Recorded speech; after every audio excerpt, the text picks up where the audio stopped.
നമസ്കാരം. നമസ്കാരം. എൻ്റെ പേര് ജിഷ രജിത്ത്. ഞാൻ വരുന്നത് തൃശ്ശൂരിൽ നിന്നാണ്. പക്ഷെ എൻ്റെ ജനിച്ച സ്ഥലം എന്ന് പറയുന്നത് പാലക്കാടാണ്.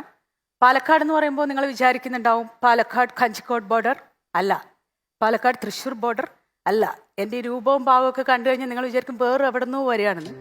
കുറെ മലകൾ, പർവ്വതങ്ങൾ, യു നോ ദാറ്റ് സംതിങ്. ഏയ് രമേഷേട്ടാ, പാലക്കാട് ഭാഷയല്ലേ നീ പാലക്കാടാന്ന് പറഞ്ഞപ്പോ തൊട്ട് ഞാൻ കാത്തിരിക്കുകയാണ് ഇവിടെ.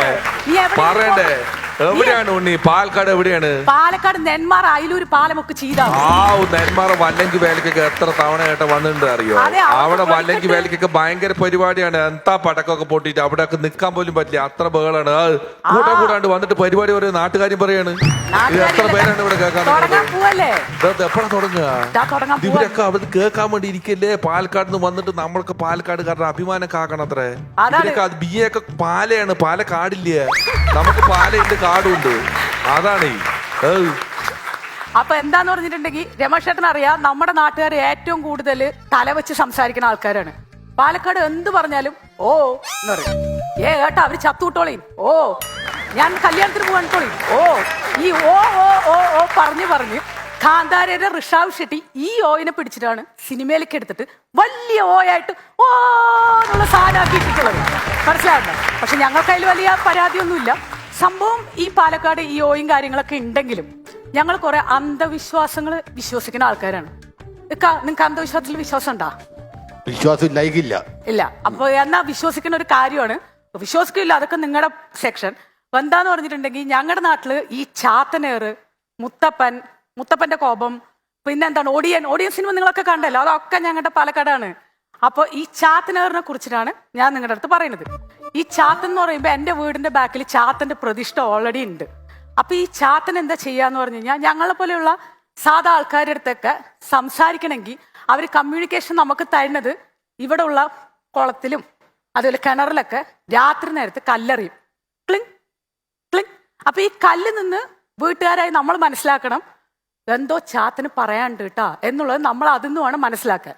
സംഭവം ഈ അന്ധവിശ്വാസമൊക്കെ ഉണ്ടെങ്കിലും എൻ്റെ വീട്ടില് കക്കൂസ് ഉണ്ടായിരുന്നില്ല. അപ്പൊ കക്കൂസ് ഇല്ല എന്ന് പറയുമ്പോൾ നിങ്ങൾ ചിന്തിക്കും ഞങ്ങൾ എവിടെയൊക്കെയാണ് ഈ കാര്യം സാധിക്കുകയെന്ന്. എല്ലാവരും ചെയ്യുന്ന പോലെ തന്നെ പാടത്തും പറമ്പത്തൊക്കെ തന്നെ അന്ധകാലത്ത് എല്ലാവരും പോയിക്കൊണ്ടിരുന്നത്. പക്ഷെ ഞാനും എൻ്റെ അനിയനും കുറച്ച് അഭിമാനികളായതുകൊണ്ട് ഞങ്ങളെല്ലാവരും ഉറങ്ങിയ എൻ്റെ വീടിന്റെ തൊട്ടടുത്തൊരു പൊട്ടക്കുളം ഉണ്ട്. അതിന്റെ മുകളിൽ കൂടെ ഒരു സീമക്കൊന്നന്റെ മരം ഇങ്ങനെ നിൽക്കുന്നുണ്ട്. അതിന്റെ മുകളിൽ അങ്ങോട്ട് കയറിയിട്ട് 10 മണിക്ക് ഒരട്ടി ഇരിപ്പ് അങ്ങോട്ട് ഇരിക്കും. എന്താ സുഖം എന്നറിയോളൂ. അവിടെ അങ്ങോട്ട് ഇരിക്കുമ്പോ ഞാനും എൻ്റെ അനിയനും കൂടെ അങ്ങോട്ട് ഇരിക്കുകയാണ്. 2 വവ്വാലും ഉണ്ട് കൂട്ടിന്. കഥയൊക്കെ പറഞ്ഞ് ഇങ്ങനെ ഇരിക്കുമ്പോണ്ടാ അച്ഛന്റെ കൂട്ടുകാരൻ കുഞ്ചുവാട്ടൻ അടിച്ച് സെറ്റായിട്ട് ഇങ്ങനെ പോവാണ് പാടത്തു കൂടെ. നോക്കുമ്പോ എന്താണ് സൗണ്ട് ബ്ലൂ. ആൾ കുറച്ചേരം ശ്രദ്ധിച്ചു, പിന്നെയും കേട്ടു അടുത്തത് ബ്ലൂ. അപ്പൊ തന്നെ പുള്ളി ഉണ്ടല്ലോ ഒരൊറ്റ ഓട്ടം ഓടി, ഒന്നും മിണ്ടില്ല. പിറ്റേ ദിവസം രാവിലെ അച്ഛൻ വാലോർക്കുമ്പോ ചന്ദ്രേട്ടാ നിങ്ങളുടെ അവിടുത്തെ ചാത്തൻ നിങ്ങളുടെ അടുത്ത് കോപമാണെന്ന്. അപ്പൊ എന്റെ അച്ഛൻ പറഞ്ഞു, നായെ കൊല്ലും ഞാൻ. കഴിഞ്ഞ പ്രാവശ്യം നീ പറഞ്ഞിട്ടാണ്ട തൂമേ ഞാൻ ആ ജോത്സ്യനെ കൊണ്ടുവന്നിട്ട് ഫുള്ള് സാധനങ്ങൾ നോക്കി, ഇനി നീ മിണ്ടി പോരുത്. അല്ലാന്ന് ഞാൻ കേട്ടു ചന്ദ്രേട്ട, നിങ്ങൾക്ക് സംശയം ഉണ്ടെങ്കിൽ ഇന്ന് രാത്രി 10 മണിക്ക് നമുക്ക് പോയി നോക്കാം. അച്ഛൻ പറഞ്ഞു, പൊലം കെട്ടവനെ ഇത് മറ്റും മാറ്റിയിട്ടുണ്ടെങ്കിൽ നിങ്ങൾ ഒറ്റ എനിക്ക് വേണ്ടി ഒറ്റ എന്നാ ശരി നോക്കാം.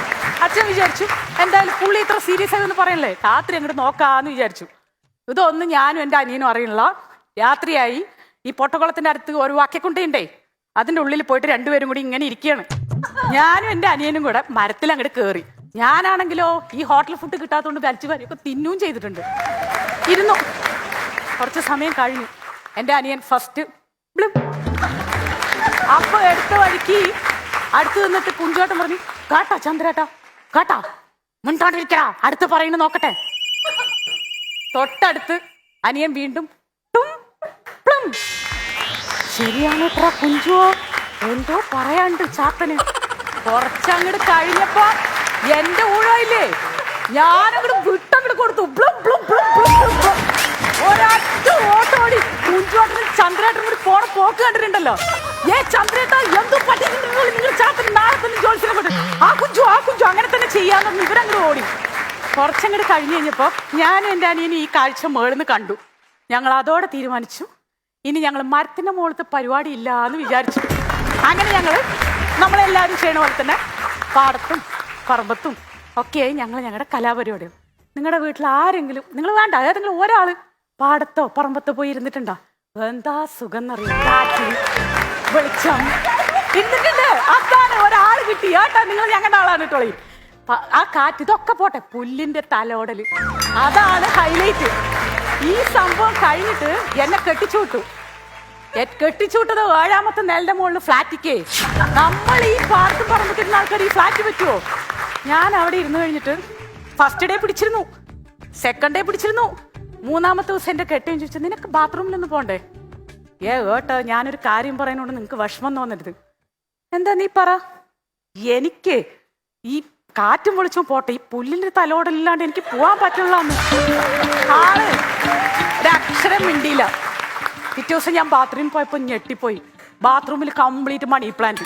മണി പ്ലാന്റ് എന്ന് പറഞ്ഞിട്ടല്ല, ഞെട്ടും. യൂറോപ്യൻ വശത്ത് ഇവിടെയൊക്കെയാണ് മണി പ്ലാന്റ്.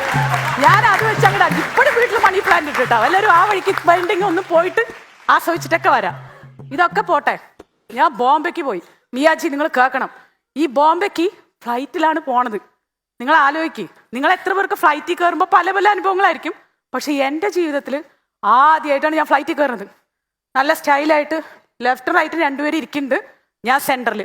ഫ്ലൈറ്റ് അങ്ങോട്ട് നീങ്ങി കുറച്ചങ്ങോട്ട് പോയി, ഇതങ്ങോട്ട് പൊങ്ങി, എൻ്റെ ഉള്ളിൽ നിന്ന് അങ്ങോട്ട് തന്നു. എനിക്ക് പിടിച്ചിരിക്കുകയാണ് ഞാൻ. കാരണം ഇത് പൊങ്ങുമ്പോൾ എനിക്ക് എന്തെങ്കിലും ചെയ്തേ പറ്റൂ. ഞാൻ അവിടെ ഉള്ളൊരു അതിൽ കൂടെ എയർ ഹോസ്റ്റസ് നടക്കുമല്ലോ. അപ്പൊ ഞാൻ അവരോട് പറഞ്ഞു, കുഞ്ചിപ്പണ്ണേ അവിടെ ഇരിക്കുന്നു പറഞ്ഞു. കാരണം ഇത് പൊങ്ങുമ്പോൾ എണീക്കാൻ പാടില്ല അത്ര. ഒന്ന് സ്റ്റേർഡായപ്പോൾ ഞാൻ നിന്നു. കുറച്ച് കഴിഞ്ഞിട്ട് അവരുടെ അടുത്ത് പറഞ്ഞു ഒന്ന് ടോയ്ലറ്റിൽ പോകണം. അപ്പൊ അവർ അവിടെയാണെന്ന് പറഞ്ഞു. ഓടിപ്പോയി അങ്ങോട്ട് കാര്യം സാധിച്ചു. നോക്കുമ്പോഴാ ടിഷ്യൂ പേപ്പർ. നമ്മൾ ഈ കുളത്തിലൊക്കെ കഴുകുന്ന ആൾക്കാർക്ക് ഈ ടിഷ്യൂ പേപ്പർ കൊണ്ടുവന്നിട്ട് എവിടെ മതിയാവാനാണ്? ഞാൻ പറഞ്ഞു ഒരുമാതിരി ചതിയായി പോയിട്ടാ. ഒരു വിധത്തിൽ തുടച്ച അവിടെ നിന്നിട്ട് ഉണ്ണി ഒരു കുടിക്കാൻ കുറച്ച് വെള്ളം പുറത്ത് വന്നിട്ട് തരാന്ന് പറഞ്ഞു. തീർന്നില്ലേ? ഇങ്ങനെ നടന്നു വന്ന് അങ്ങനെ ഇരിക്കാൻ പറ്റില്ല. ഞാൻ എന്നിട്ട് ലെഫ്റ്റ് റൈറ്റ് ഇരിക്കുന്ന ഈ എക്സിക്യൂട്ടീവ് അടിച്ചിരിക്കുന്ന ആൾക്കാരുടെ ഇടയിൽ ഞാൻ ഇങ്ങനെ ഇരുന്നു. കാരണം എന്റെ ഇരുന്ന് കഴിഞ്ഞാൽ തീർന്നില്ല. ഞാൻ പിടിച്ചിങ്ങനെ ഇരുന്നിട്ട് ഫ്ലൈറ്റ് ലാൻഡ് ചെയ്തു.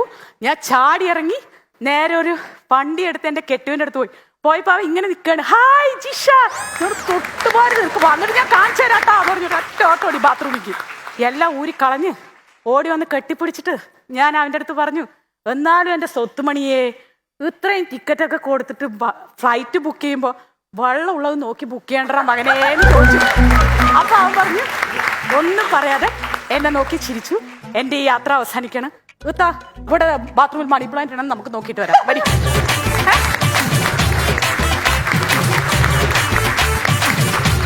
Once upon a time, once upon a